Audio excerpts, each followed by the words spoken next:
around my story. My name is Keanu, and I'm 13 years old. I am a psychopath. I freely admit it in front of all of you. I attribute my sickness solely to my father, because any story about a cruel father pales in comparison to my father. He would abuse me physically, mentally, verbally, and emotionally in every given moment. He left no stone unturned in this regard. He would beat me into unconsciousness. He accused me of being the cause of my mother's death, who died during my childbirth. Whenever Dad had any problem at home, he would accuse me of being the cause of it.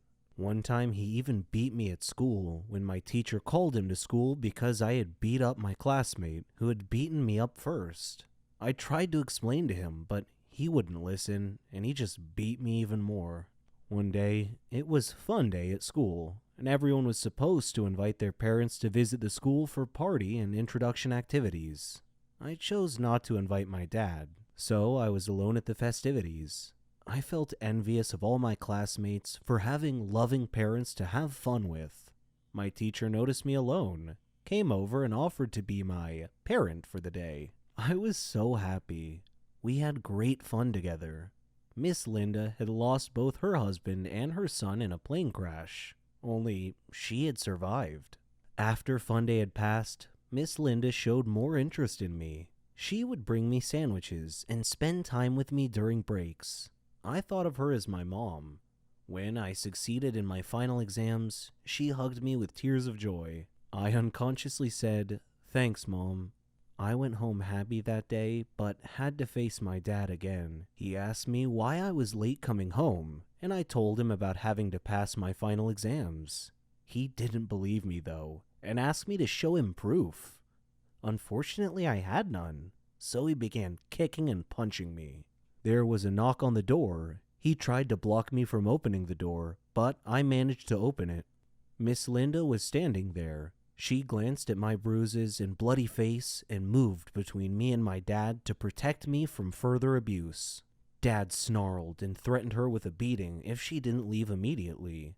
But she hit him in the eyes with a blast of mace or pepper spray, and he went down to the floor in extreme discomfort, grabbing at his eyes. Miss Linda called the police, told them about Dad's child abusive nature, and had him arrested. Now I live with Miss Linda as my new mom. Dad is in prison, where I hope he stays till he dies or rots. Either outcome is okay with me. I don't really like Indian movies because the actors are always overreacting, and the movies are not logical at all. But this is just my personal opinion. However, I've discovered that there are stories stranger than Indian movies. Let me give you a real-life example. I'll tell you a story about a young woman named Samantha. Samantha was a beautiful girl with blonde hair and green eyes. She lived with her grandmother after her parents died in a horrible car accident. The whole country read about it. She had many friends, and all the neighbors liked her. They considered her the most beautiful girl in town. Many had proposed to her, but she didn't care much for them. One day, Samantha was walking alone down the street after visiting one of her friends. Suddenly, she had an eerie feeling that someone was following her. She began running and crying for help. Her follower began running and stopped her. He was an ugly man, pointing a knife in her direction. He asked her to hand over her purse. She threw it at him and made a run for it. The man said wait and made to stop her, but another man appeared out of nowhere and punched the thief, who fell unconscious. The brave and good Samaritan picked up Samantha's purse and handed it to her. He was very handsome, with green eyes, soft hair, and an amazing smile. He escorted her back home, and she felt that he was her knight in shining armor. She went inside and hugged her grandmother tight, who was a little surprised but smiled. Samantha was so happy that she gently pulled her grandmother to her feet, and they whirled around and danced playfully. The very next day, she was surprised when she answered the doorbell. Steve, the tall, handsome man, was standing there, holding flowers. He proposed to her, and she said yes. Thus began their love story. Then one day, Samantha was standing in the kitchen preparing dinner. Steve and her grandmother were out, but they were supposed to be back soon. Samantha had everything ready, and she set the table. The house door opened, and Steve walked in. Samantha went to greet him, but she felt dizzy and fainted. Steve quickly took her to the hospital. The doctor congratulated Steve, saying that he was going to be a father. Steve was ecstatic, but Samantha was not. Instead, she was shocked and nervous. She said that she was too young to have kids, that she wasn't ready to be a mother. Steve was taken aback and said, "But why? Don't you want him?" Things were different from that point on. Samantha tried to get an abortion several times, but Steve was always stopping her. She couldn't accept it. She blamed Steve, but Steve couldn't understand her. In her 7th month of pregnancy, Samantha was with her grandmother at the supermarket when she saw a small boy run onto the road. Fearing he might get run over by a car, Samantha quickly pulled the boy off the road to safety. The boy's mother saw what happened and thanked Samantha, feeling so grateful and relieved. Samantha was crying at the moment and replied, "No need to thank me. I'm going to be a mother like you soon." For the first time, she was beginning to feel real affection for the baby. "Forgive me," she silently thought to herself.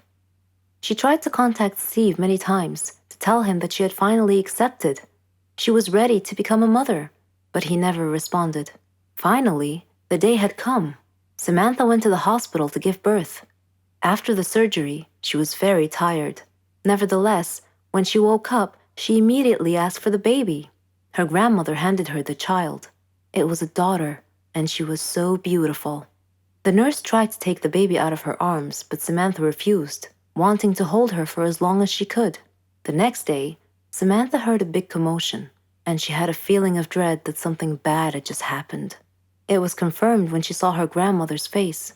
She asked what had happened, and her grandmother told her that a child was missing and had apparently been kidnapped. Samantha's pale face slowly pleaded, "Please don't tell me that it was my daughter." When her grandmother nodded, Samantha broke down and began crying and wailing in pain. The nurses tried to calm her down, and when she did, her grandmother came over to her and handed her a note. It had been found in her missing daughter's hospital crib. It was in Steve's handwriting. It simply said, "If you don't want her, I do." Then Samantha fainted. For many years, she tried finding her baby, but couldn't. Steve and her daughter had vanished into thin air. She felt as if time had stopped for her, but Steve didn't feel that way. He raised their daughter into a beautiful young woman. He named her Margot.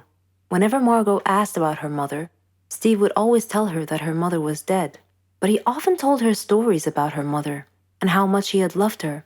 Margot's intuition, however, told her that her father wasn't being completely honest with her and that he was hiding some big dark secret. One day, Steve fell ill unexpectedly.